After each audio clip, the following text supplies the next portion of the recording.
బీహార్ రాజకీయాల్లో ఆసక్తికరమైనటువంటి పరిణామాలు చోటు చేసుకుంటున్నాయి. జనవరి 25న ఆర్జేడీ పార్టీ జాతీయ వర్కింగ్ కమిటీ సమావేశం జరగనుంది.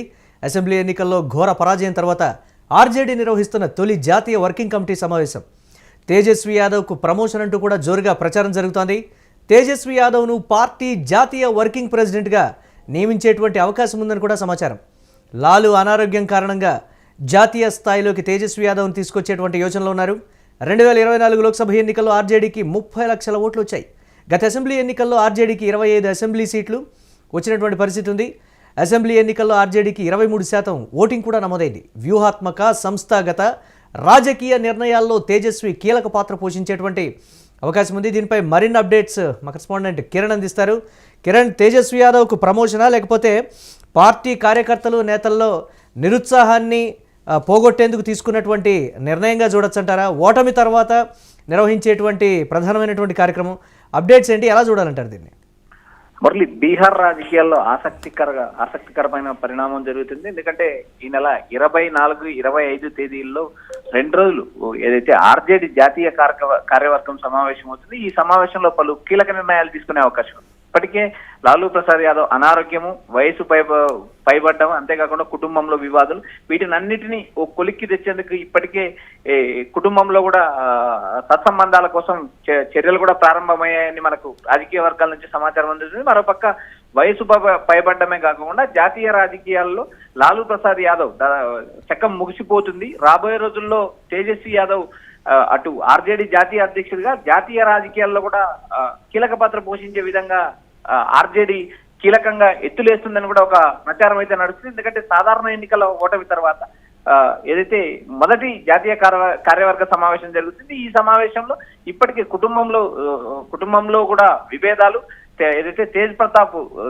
ప్రతాప్ సింగ్ పార్టీ నుంచి వీడి పార్టీ పెట్టుకోవడము, ఏదైతే సోదరి కూడా తేజస్వి యాదవ్ పైన కీలక ఆరోపణలు చేయడం, వీటి అన్నిటినీ ఈ స్థానిక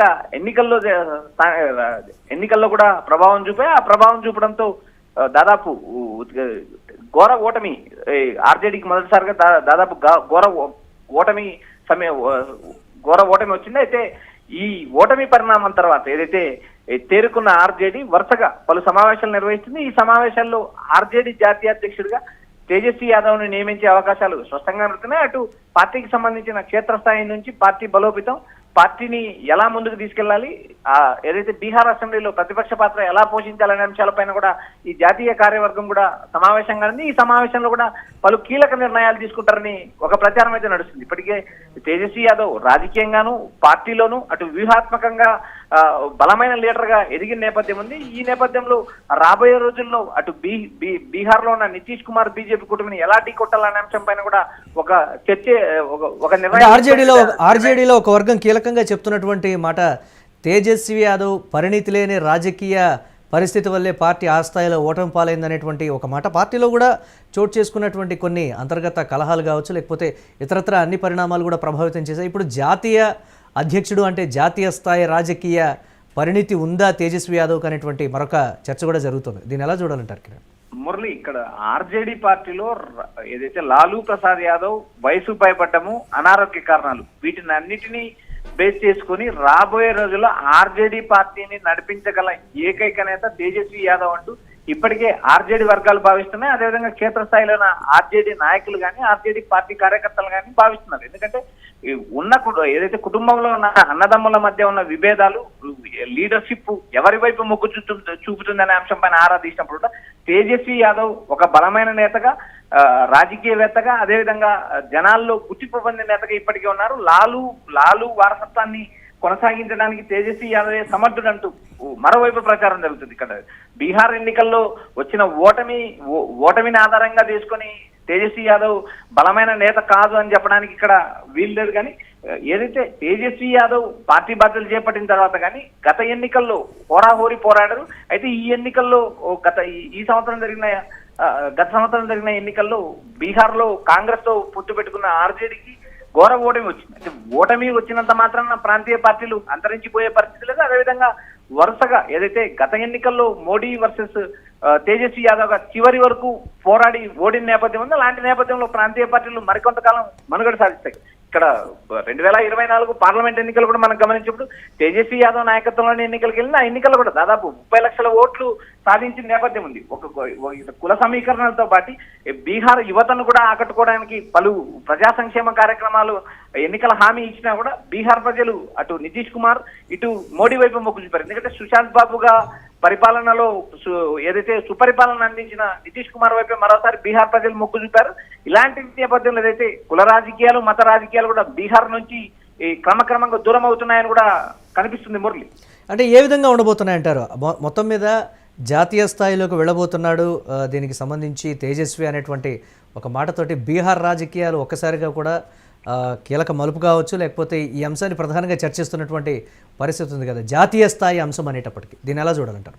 మురళి, ఇప్పటికే జాతీయ స్థాయిలో లాలూ ప్రసాద్ యాదవ్ వారసత్వాన్ని తేజస్వి యాదవ్ కొనసాగిస్తారనే ఒక ప్రచారం అయితే నడుస్తుంది. అదేవిధంగా ఇండియా కూటమిలో ఏదైతే ఇండియా కూటమిలో కీలక భాగస్వామిగా ఆర్జేడీ ఉంది. ఎందుకంటే లాలూ ప్రసాద్ యాదవ్ తన జీవితకాలం అంతా బీజేపీని వ్యతిరేకించారు. బీజేపీతో ఎక్కడ కూడా ఎలాంటి సందర్భంలో కూడా ఆయన రాజీ అయిన పరిస్థితి లేదు. అదే నేపథ్యం కొనసాగిస్తున్న ఏదైతే తేజస్వి యాదవ్ కుటుంబ సభ్యులు కానీ బీజేపీ ఇప్పటికి కూడా ఏదైతే గతంలో నమోదైన కేసుల్లో ఇప్పటికి కూడా లాలూ కుటుంబం వేధించబడుతున్నట్టు కూడా తీవ్ర విమర్శలు ఉన్నాయి. బీజేపీ నేరుగా అటు తేజస్విని లాలూని టార్గెట్ చేసిన నేపథ్యం కూడా మనం చూసాం. అయితే ఇప్పుడు జాతీయ రాజకీయాల్లో జాతీయ అధ్యక్షుడిగా నియమించడమే తప్పితే మిగిలిన వ్యవహారాలన్నింటిలో కూడా తేజస్వి యాదవ్ కీలక భాగస్వామ్యంగా ఉన్నారు. ఇండియా కూటమిలో నమ్మకమైన నేతగా ఉన్నారు. ఇండియా కూటమిలో కేవలం ఇద్దరు నేతలు మాత్రమే కాంగ్రెస్ కూటమికి ఎప్పుడు అనుకూలంగా ఉన్నారనే ప్రచారం నడుస్తుంది. ఒకటి స్టాలిన్ అయితే, రెండు తేజస్వి యాదవ్. వీరు జాతీయ రాజకీయాల్లో ఏదైతే తన సామాజిక వర్గం నేపథ్యం కూడా, ఎందుకంటే అటు యూపీలో అఖిలేష్ యాదవ్ కూడా తేజస్వికి అతి సమీప బంధువు. అయితే జాతీయ స్థాయిలో ఏదైతే తన సామాజిక వర్గం కావచ్చు, జాతీయ రాజకీయాల్లో రాబోయే రోజుల్లో కూడా తేజస్వి బలమైన పాత్ర పోషించే అవకాశం ఉంది. అదేవిధంగా పార్టీని కూడా క్షేత్రస్థాయి నుంచి పార్టీని బలోపేతం చేస్తాం. గెలుపు ఓటమిలు రాజకీయాల సహజం. అయితే వచ్చే ఎన్నికల్లో మరింత పోరాటం చేసి అధికారంలోకి వస్తామనే భావం తీసుకురావడానికి జాతీయ కార్యవర్గ సమావేశాలు నిర్వహిస్తున్నారు. ఈ సమావేశంలో వాళ్ళు కీలక నిర్ణయాలు తీసుకుంటారు. పార్టీకి ఉన్న ఓటింగ్ కానీ రాబోయే రోజుల్లో పార్టీని ఎలా ముందుకు తీసుకెళ్లాలనే అంశంపై కూడా క్షుణ్ణంగా చర్చించే అవకాశం ఉంది. ఇక్కడ సంబంధించి రాష్ట్ర స్థాయి నుంచి జాతీయ స్థాయి వరకు పార్టీ కార్యవర్గాల్లో ఉన్న నేతలందరికీ సమావేశంగా ఆహ్వానించారు. ఏదైతే గ్రామీణ మండల స్థాయి నుంచి కూడా ఆయా నేతలకు కూడా ఆహ్వానం పలికారు. ఈ 2 రోజులు జరిగే జాతీయ కార్యవర్గ సమావేశంలో తేజస్విని జాతీయ వర్కింగ్ ప్రెసిడెంట్ గా ఎన్నుకోవడమే కాకుండా రాబోయే రోజుల్లో నితీష్ కుమార్ అటు మోడీ పైన ఎలా పోరాడాలనే అంశం పైన కూడా కీలక చర్చ అవకాశం ఉందని మనకు సమాచారం అందుతుంది. మురళి, జాతీయ అధ్యక్షుడి కంటే ఒత్తిడి మేర జరుగుతోందా, లేకపోతే దీనికి సంబంధించి పార్టీ నేతల్ని కావాలనే తేజస్వి యాదవ్ ఆ విధంగా మోటివేట్ చేశారనేటువంటి ఒక వెర్షన్ కూడా వినిపిస్తోంది. దీన్ని ఎలా చూడాలంటారు? మురళి, ఇక్కడ ప్రాంతీయ పార్టీల్లో వారసత్వమే కొనసాగుతుంది. ఎందుకంటే జాతీయ పార్టీల్లో కూడా వారసత్వం మనం కొనసాగించిన పరిస్థితి చూసాం.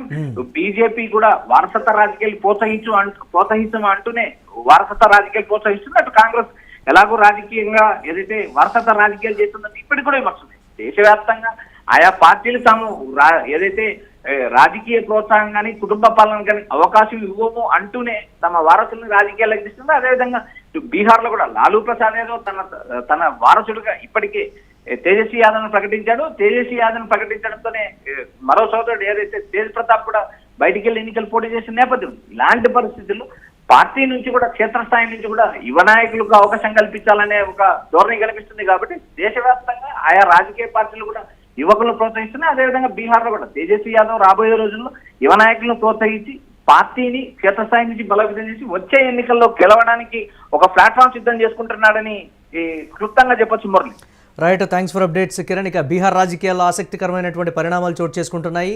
జనవరి 25న ఆర్జేడీ పార్టీ జాతీయ వర్కింగ్ కమిటీ సమావేశం జరగనుంది. అసెంబ్లీ ఎన్నికల్లో ఘోర పరాజయం తర్వాత ఆర్జేడీ నిర్వహిస్తున్నటువంటి తొలి జాతీయ వర్కింగ్ కమిటీ సమావేశం ఇది.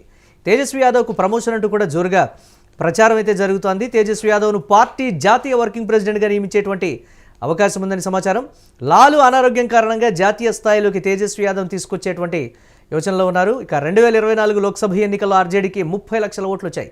గత అసెంబ్లీ ఎన్నికల్లో ఆర్జేడీకి 25 అసెంబ్లీ సీట్లు కూడా వచ్చాయి. అసెంబ్లీ ఎన్నికల్లో ఆర్జేడీకి 23% ఓటింగ్ కూడా నమోదైంది. ఇక వ్యూహాత్మక సంస్థాగత రాజకీయ నిర్ణయాల్లో తేజస్వి కీలక పాత్ర పోషించేటువంటి అవకాశం ఉంది.